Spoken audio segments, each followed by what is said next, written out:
Assalamualaikum warahmatullahi wabarakatuh. Selamat pagi, siang, sore, dan malam. Untuk anak-anakku kelas 4, gimana kabarnya? Semoga sehat selalu ya. Tetap semangat belajar. Oke. Bapak nggak akan panjang lebar. Bapak akan langsung menjelaskan, tapi Bapak tekankan lagi, apabila nanti ada informasi yang kalian rasa penting, itu monggo dicatat di buku tulisnya. Nah, hari ini kita langsung aja ya. Kita akan mempelajari PPKN tema 3. Oke. Selamat menyaksikan. Nah, oke anak-anakku, kita sudah muncul sebuah tulisan hak dan kewajiban terhadap sumber daya alam. Nah, kemarin kita sudah belajar hak itu apa, kewajiban itu apa, sumber daya alam itu apa. Mungkin sudah lupa? Oke, Bapak ingatkan lagi. Hak itu adalah segala sesuatu yang harus kita dapatkan. Jadi apapun bentuknya, apapun wujudnya, kalau itu memang harus kita dapatkan, harus kita peroleh, harus kita miliki, itu namanya hak. Sedangkan kewajiban adalah segala sesuatu yang harus kita lakukan. Apapun bentuknya, apapun wujudnya, apapun yang kita lakukan, kalau memang itu harus wajib kita harus lakukan, itu adalah kewajiban. Oke. Nah, sedangkan sumber daya alam kemarin apa? Yaitu segala sesuatu yang berasal dari alam yang dapat kita gunakan. Oke. Paham untuk sampai saat ini? Hak dan kewajiban terhadap sumber daya alam? Ya, mudah-mudahan paham ya. Oke, kita lanjut ke slide selanjutnya. Wow. Di sini kita dapat lihat seorang perempuan yang sedang merawat tanamannya. Oke, kita bisa panggil ini Kak Ros.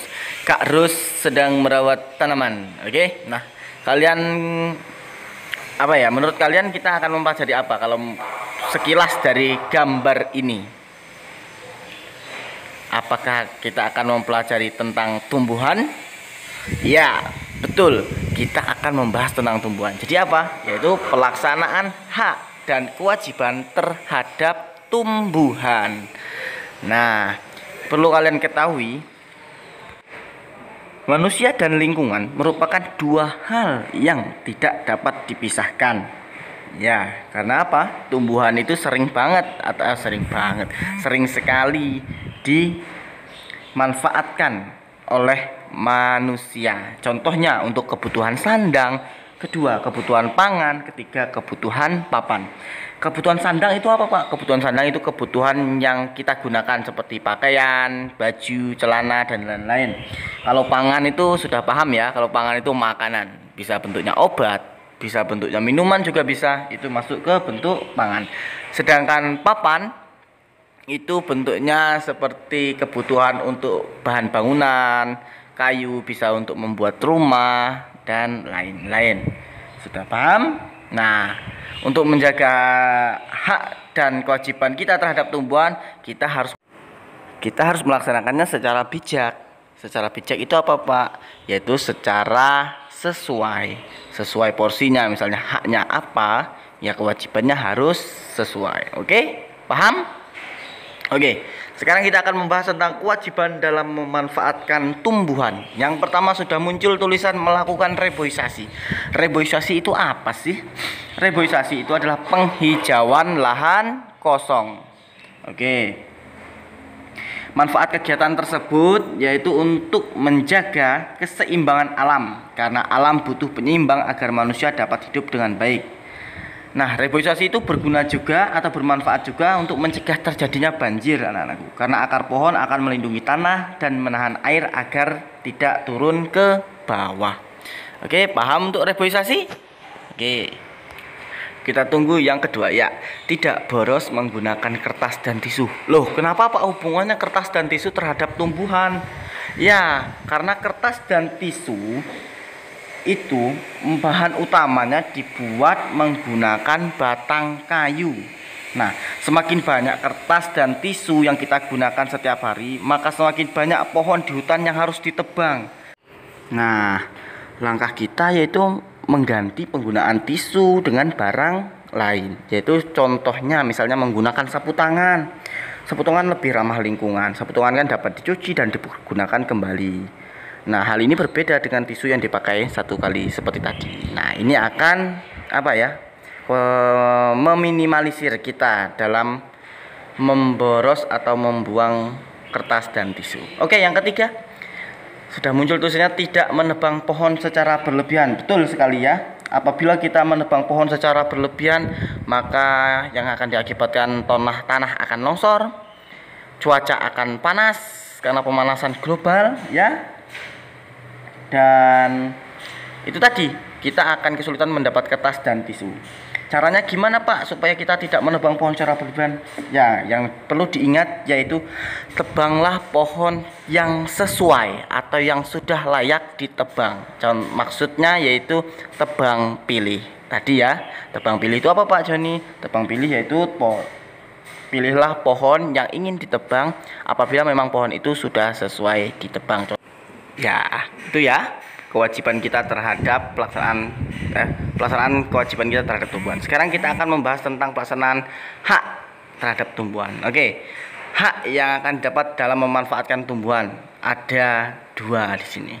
Jelas ya, kalau kita sudah melaksanakan kewajiban seperti reboisasi, tidak boros menggunakan kertas dan tisu, tidak menebang pohon secara berlebihan, otomatis kita akan mendapatkan hak seperti di bawah ini. Yaitu pertama, menikmati lingkungan yang baik dengan udara bersih dan segar. Jelas. Kedua, menggunakan tumbuhan untuk memenuhi kebutuhan sandang, pangan, dan papan. Tadi sudah dijelaskan ya, apa itu papan, apa itu sandang, apa itu pangan. Oke, sudah paham? Oke, kita ke slide berikutnya. Coba dibayangin, ini gambar apa? Ini seekor lumba-lumba yang lagi main apa di laut, tarik-tarikan. Nah, oke, kita langsung saja ke materinya ya. Oke. Materi kita itu melaksanakan hak dan kewajiban terhadap hewan peliharaan. Tadi terhadap tumbuhan, sekarang kita terhadap hewan, tapi hewan peliharaan. Oke. Kewajiban terhadap hewan peliharaan. Pertama, memberi makan dan minuman teratur. Jelas, apabila misalnya kalian mempunyai kucing di rumah, mempunyai kambing, mempunyai sapi, misalnya hewan peliharaan lainnya, kewajiban kalian itu memberi makan dan minuman teratur. Karena apa? Kalau kalian memberi makan dan minuman secara tidak teratur, itu akan membuat mereka tersiksa. Kedua, membersihkan kandang secara teratur. Jelas. Membersihkan kandang secara teratur itu akan membuat mereka merasa bersih. Karena kandang itu bagi mereka itu adalah rumah. Bayangkan apabila rumah mereka itu kotor, mereka juga akan ikut kotor. Ketiga, membersihkan atau memandikan dengan teratur. Oke. Yang merasa punya kucing, yang punya sapi dan punya kambing, itu kewajiban kita itu membersihkan atau memandikan mereka dengan teratur. Misalnya seminggu 1 kali, seminggu 2. Ya, bisa juga seminggu 2 kali. Yang penting kita membersihkan atau memandikannya dengan teratur. Intinya yaitu supaya mereka tetap bersih. Karena apabila mereka bersih, insya Allah mereka bebas dari penyakit. Itu adalah kewajiban kita terhadap hewan peliharaan. Oke, yang selanjutnya bentar lagi akan muncul sebuah teks juga, yaitu kewajiban kita terhadap hewan. Apa ya? Nah, yaitu mengobati ketika luka. Oke, apabila hewan peliharaan kalian terluka, tolong diobati, karena itu adalah kewajiban kita. Oke, yang terakhir yaitu memberi perhatian dan kasih sayang. Jelas, apabila kita memberi perhatian dan kasih sayang, mereka pun akan merespon juga, memberi apa ya? Mereka akan ikut juga menyayangi kita. Oke? Paham sampai saat ini? Sebelum kita belajar hak, paham ya? Oke, kita akan mempelajari tentang hak terhadap hewan peliharaan. Maksudnya di sini yaitu hewan peliharaan juga mempunyai haknya. Nah, setelah kita melaksanakan kewajiban memberi makan dan minuman secara teratur, membersihkan kandang secara teratur, membersihkan atau memandikan dengan teratur, mengobati ketika luka, memberi perhatian dan kasih sayang, mereka para hewan mereka hewan-hewan juga akan mendapatkan haknya, yaitu pertama tadi, bebas dari bahaya dan penyakit. Jelas, apabila kita membersihkan kandang, membersihkan atau memandikan dengan teratur, mereka akan bebas dari bahaya dan penyakit karena mereka bersih. Kedua, terbebas dari kelaparan dan kehausan. Jelas ya, tadi ya udah Bapak Bapak jelaskan. Yang pertama yaitu kewajiban kita memberi makan dan minuman teratur. Itu akan membuat mereka terbebas dari kelaparan dan kehausan. Yang ketiga yaitu melakukan berbagai aktivitas sesuai dengan kodrat alaminya, yaitu melakukan seperti bergerak, bersuara, dan berkembang biak. Itu adalah kodrat dari aktivitas hewan peliharaan. Oke, Bapak rasa cukup ya pembelajaran PPKN hari ini. Nanti kita akan lanjut lagi di video pembelajaran selanjutnya untuk sesi kedua. Nah, Bapak akhiri pembelajaran hari ini dan Bapak ucapkan terima kasih atas perhatiannya. Wassalamualaikum warahmatullahi wabarakatuh. It's been a long day without you, my friend. And I'll tell you all about it when I see you again. We've come a long way from where we began.